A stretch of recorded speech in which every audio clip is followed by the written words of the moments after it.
guys, Jesse here from Team Stomper Grounds, bringing you our first battle report. In this battle report, we have Justin Cook playing his Nova Army, the Ovessa Star, and Matt Defranza playing his Nova Army, his Seer Council. This is a matchup of their round 7 game in the Nova Open. It's a Vanguard deployment, and Justin has lost the role and was forced to go first by Matt Defranza. So with his deployment, you see that Justin is going for a centralized deployment, allowing him to put pressure on multiple firing lanes and move his Death Star, the Ovessa Star, to the center of the table. With the center of the table controlled, it allows him to react to any of the moves that Matt Defranza's extremely fast army can. Now we see Matt Defranza deploying back here so that he can stay out of SMS range and limit the turn 1 alpha strike that Justin's army can put out on a non-psychic power defended Seer Council. He also has to figure out where he's going to deploy his Wraith Knights so that they don't in turn get shot on turn 1. Now in this particular matchup, it is 2 Death Star armies, so the biggest weakness with both these lists is their troops. Matt Defranza's primary troop is his Eldar jet bikes, 3-man units. However, with those 3-man units, they have that all-important 48-inch a turn movement with turbo boost, allowing him to nab late game objectives. Justin's, on the other hand, is more of a defensive postured troop. He relies on single-man crisis suit units to allow him to hide them while holding an objective and thus not getting shot. The key to this game is going to be whose Death Star breaks or whose Death Star is able to get more of the troops eliminated faster, while stopping his opponent from killing his own troops. So Matt finishes deployment with keeping his Wraith Knights in area terrain, and it goes to the top of turn 1. So on the top of turn 1, we have Justin moving his units around. Now he hasn't found a Nova charge on this turn, and he goes ahead and splits his Burst Tide out of the Ovessa Star, reforming it with his 1 Ion Tide in the upper part of your screen, while the Burst Tide goes ahead and moves down.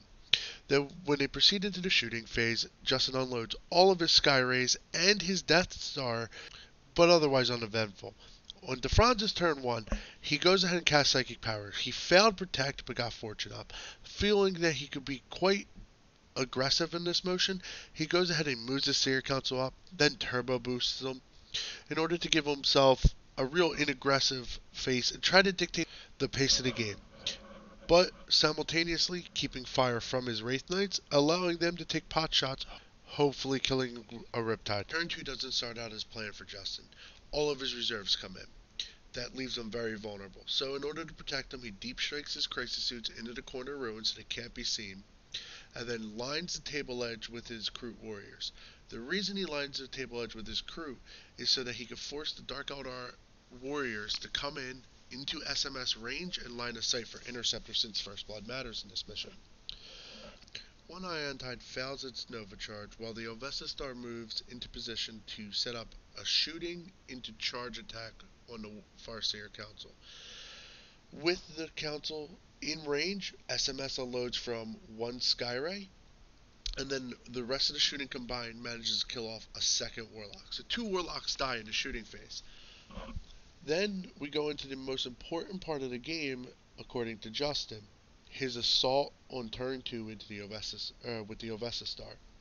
He rolled a 10-inch assault move and proceeds to consolidate his drones 10 inches into the combat, then brings Farsight and his buff commander around the other side. However, his initiative is still lower than the Warlocks, mainly because he charged through some terrain, being still in the hill that is area terrain for Nova.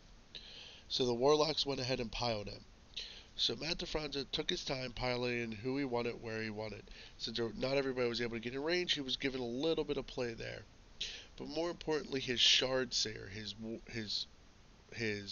Warlord, and the guy with Fortune was in the fight. So the fight starts off with Ovessa being the point of contact for the wounds caused. And here, due to some poor rolling, he actually takes 3 wounds total in this combat, while the buff commander proceeds to take a single wound.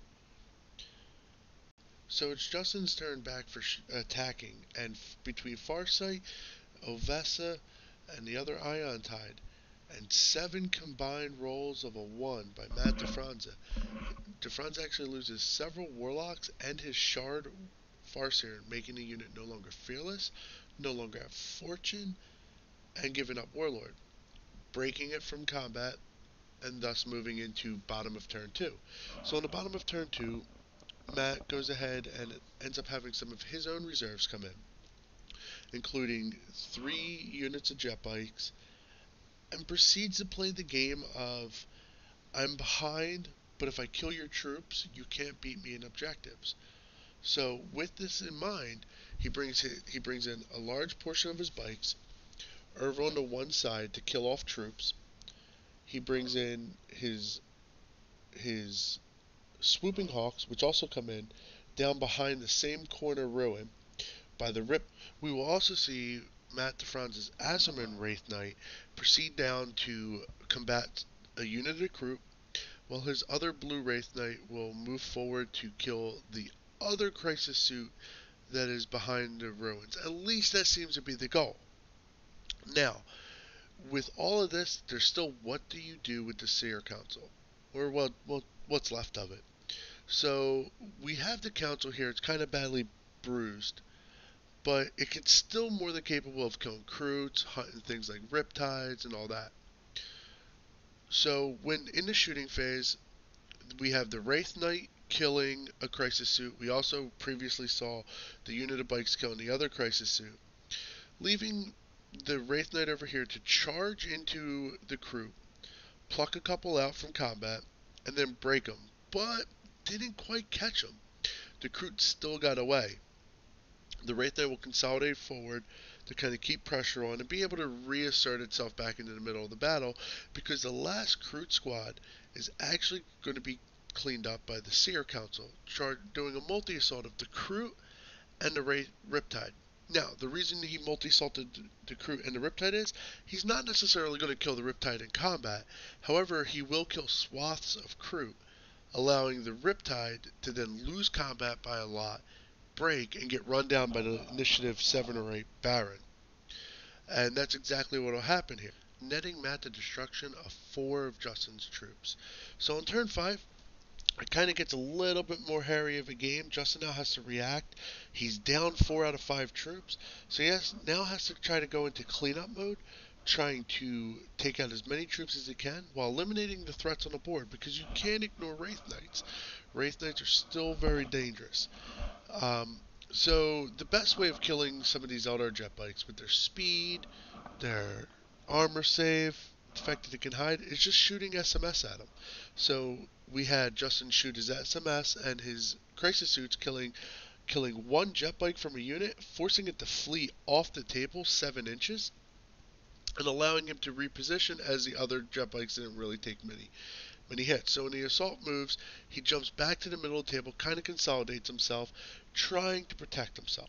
So at this point, with the game coming down to battered troops, the rest of Defranza's troops come in, allowing the bikes themselves to come in and finish off the crew in just some good old-fashioned catapult shooting, while the Wraith Knights attempt to keep as much pressure on the Riptides, forcing them to stay bottled up in the middle of the table to lend supporting fire to each other, and thus not go after the troops. So he goes ahead and proceeds to do that by moving his back Riptide and his broken recruit unit that you now see on the screen out from the behind and back towards the middle of the field, while keeping pressure with his other blue one. The biggest goal here is now, how do you eliminate the last of Justin's troop and keeping yours alive? So the best way of doing that is firing a Wraith Knight into a troop squad. Because it instant kills, it's best to break the unit, while the remnants of the council will go ahead and charge into the burst tide. Now, the thought process here is you might get a wound or two on the burst tide, but more importantly, you're going to kill the drones and hopefully, above all else, run that burst tide down, stopping the damage output greatly by being down 2 Riptides of Justin, essentially keeping his troops alive and locking this game up. However, with the assault, not everybody was able to get in a pile-in move and thus not all the wounds were able to be put onto the burst tide, and the burst tide held in the overall combat. The drones did fall, but if the burst tide doesn't get killed, the council just kind of locked up. So with it being locked in combat, the Defranza opts to sit in combat for this turn instead of hit and running out and not getting shot by Justin's entire army. Well, the best thing to do with Eldar is, if your jet bikes are in a vulnerable spot, just turbo boost away. So he goes ahead and turbo boosts his bikes 36 inches across the table and puts them behind the hill so that they can't be seen. If they can't be shot, he can't lose them. So we go ahead into Justin's turn 4. So this is top of turn 4. So Justin basically is forced to do nothing more than clean up. He has this Wraith Knight bearing down on him. He has this unit of jet bikes hiding behind the wall. So he proceeds to continue to do what he's been doing, hunt them with SMS off the Sky Rays, while he moves his Ovessa Star further down the table and into combat with the remnants of the Seer Council to rescue the beleaguered Burst Tide. Well, this ends up not going so well for Matt. In the overall combat, the challenge sees Ovessa versus the Baron. Nobody takes any wounds, and the rest of the squad swing into the unit. However, again, no wounds were caused on Matt's part, as they were all saved, but Justin swung back and killed the rest of the unit. But the high initiative of the Baron helped as it made its leadership check and hit and ran out of combat. Well, with that bringing out of combat, Justin also broke out of combat and decided to flee away from the ensuing Wraith Knights, knowing that it's not his turn and he didn't want to get charged by them. So he backs everybody up, including the Burst Tide, keeping the Ovessa Star essentially still together and trying to weather this round of incoming shooting that will be coming from both Wraith Knights and not lose anybody big. So on turn 4, Defranza does not have much left. So he proceeds to continue to play the keep away game. He attaches the Baron to his unit of jet bikes that are over still behind that ruin, holding that objective. Proceeds to push his Wraith Knights straight up the center of the table in the hope that he will be able to get shots and potentially charges off on the unit of Riptides. He has to keep those Riptides tied up in order for him to win this game. He knows that. He sees it. So the Swooping Hawks use their Sky Leap ability to go up and down each turn. Well, at this point, he decides to come down, drop a template on the Crisis Suits, didn't really do anything, uses Battle Focus and his shooting to, again, not cause any wounds, but to more importantly touch the terrain so they'll get a cover safe from these AP4 missiles. So on Justin's turn 5, he just has to continue what he's doing. He feels like he's far ahead in this game. He's got the majority of his army left. Defranza is completely back on the defensive. Well, with that being the case, what left to do? Well, he reattaches the Burst Tide to the Ovessa Star. With attaching it there, he gets the important Target Lock ability, as well as Monster Hunter, shoots in with one Riptide, killing off some true bikers, was able to kill off both Riptides, or both Wraith Knights rather, leaving Matt Defranza with nothing more than bikes. Have no fear, it's Matt Defranza. He turbo boosts his bikes towards the objectives and rolls for the game to end. What's he roll? A 4. Game continues. Well, Justin is currently losing the game, but he has all of his units left, it feels. That's because it's true. He breaks Farsight off to kill the Baron, to stop him from holding an objective, anything like that, anything he can, while he continues to push the center of the field. Again, Defranza is still technically winning this game, but Justin keeps unloading his firepower with ripple firing SMS, his ignore cover, just trying to clean up as many models as he can. However, this isn't a position Matt Defranza is unfamiliar with. He's used to being able to play from behind and still pull out a win. He is He is winning the game as it stands, still has enough models left. And with a good scatter roll, not killing anything, swooping hawks holding out, it's bottom of turn 6, and all he has to do is move some models onto objectives. Well, remember, he has that all-important 48-inch move, gets him over, can test some objectives.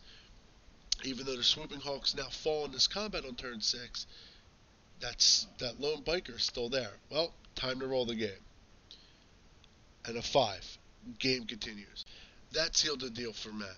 He had the game won on turn 5. He had the game won on turn 6.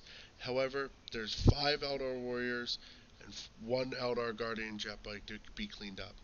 And they both fall on turn 7. Great game, guys. Thanks for watching, and go ahead and check out the player interview that happened after the game.